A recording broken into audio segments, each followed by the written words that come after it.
Bismillahirrahmanirrahim. Assalamualaikum warahmatullahi wabarakatuh. Perkenalkan, saya Uswatun Hasanah, NIM 1930107017, jurusan Tadris Fisika, IAIN Batu Sangkar.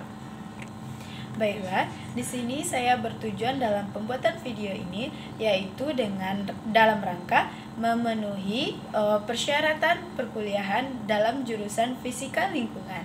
Nah, di sini saya akan membahas tentang materi permasalahan sampah dan solusinya.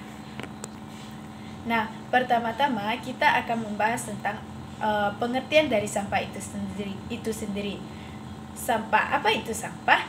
Sampah adalah sisa dari berbagai proses kegiatan setiap hari yang dilakukan baik oleh manusia ataupun hewan ataupun proses alam yang berbentuk padat atau semi padat yang berupa zat organik dan anorganik yang bersifat dapat terurai atau tidak dapat terurai yang dianggap sudah tidak bermanfaat lagi dan dibuang ke lingkungan.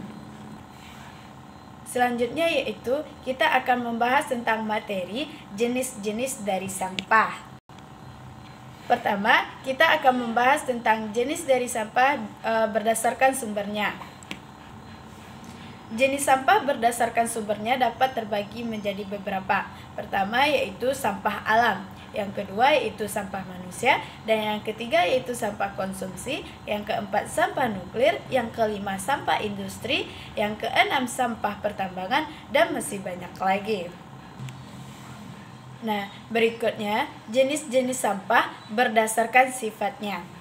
Jenis-jenis sampah berdasarkan sifatnya terbagi menjadi dua, yaitu pertama sifat organik atau yang dapat terurai, dan yang kedua adalah sifat sampah anorganik atau yang sampah yang sudah tidak dapat lagi terurai. Contohnya seperti bahan-bahan seperti logam, besi ataupun bahan-bahan anorganik padat lainnya. Baiklah, sedikit saya akan jelaskan apa itu sampah organik atau yang dapat terurai. Sampah yang dapat terurai itu yaitu sampah yang memudah busuk seperti sisa makanan, sayuran, dedaunan kering, dan lain sebagainya. Selanjutnya itu sampah anorganik atau sampah yang tidak dapat terurai. Atau sampah yang tidak mudah membusuk seperti plastik, wadah pembungkus makanan, kertas, plastik mainan, botol dan gelas minum, kaleng, kayu, dan lain sebagainya. Sampah ini dapat dijadikan sebagai komersial atau sampah yang laku dijual untuk dijadikan produk lainnya. Berikutnya yaitu jenis-jenis sampah berdasarkan bentuknya.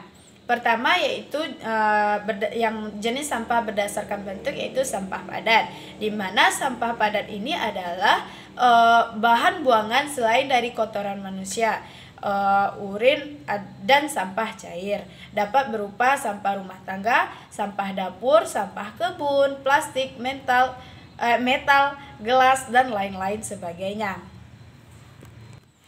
Berikutnya yaitu sampah cair. Apa itu sampah cair? Sampah cair adalah bahan cairan yang telah digunakan dan tidak diberlakukan kembali dan dibuang ke tempat pembuangan sampah. Limbah, contohnya kayak limbah hitam. Sampah cair yang dihasilkan dari toilet. Sampah ini mengandung patogen yang sangat berbahaya. Limbah rumah tangga, sampah cair yang dihasilkan dari dapur, kamar mandi, dan tempat cucian seperti masyarakat yang mencuci di tepi-tepi sungai. Itu sangat mengganggu bagi ekosistem sungai. Nah, selanjutnya yaitu sampah alam. Sampah alam yang diproduksi di kehidupan liar diintegrasikan melalui proses daur ulang. Seperti proses daur ulang alami, seperti halnya daun-daun kering di hutan yang terurai menjadi tanah, yang menjadikan tanah itu daun itu sebagai pupuk bagi tanah. Di luar kehidupan liar, sampah-sampah ini dapat menjadi masalah-masalah, misalnya daun-daun kering di lingkungan pemukiman padat penduduk. Selanjutnya yaitu sampah manusia. Lah, apa itu sampah manusia? Sampah manusia adalah istilah yang biasa digunakan terhadap hasil-hasil pencernaan manusia, seperti contohnya feses manusia dan urin manusia.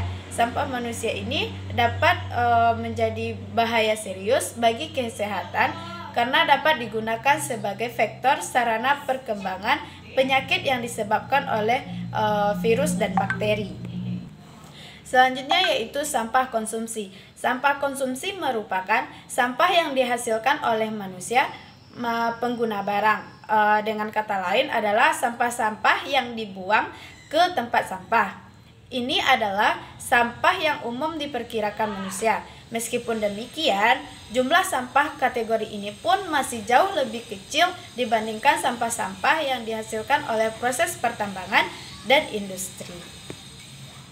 Dan jenis-jenis sampah yang terakhir yaitu limbah radioaktif.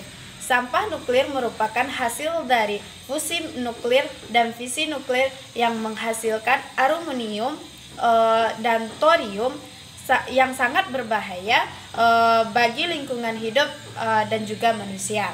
Oleh karena itu, sampah nuklir disimpan di tempat-tempat yang tidak berpotensi tinggi untuk melakukan aktivitas tempat-tempat yang dituju.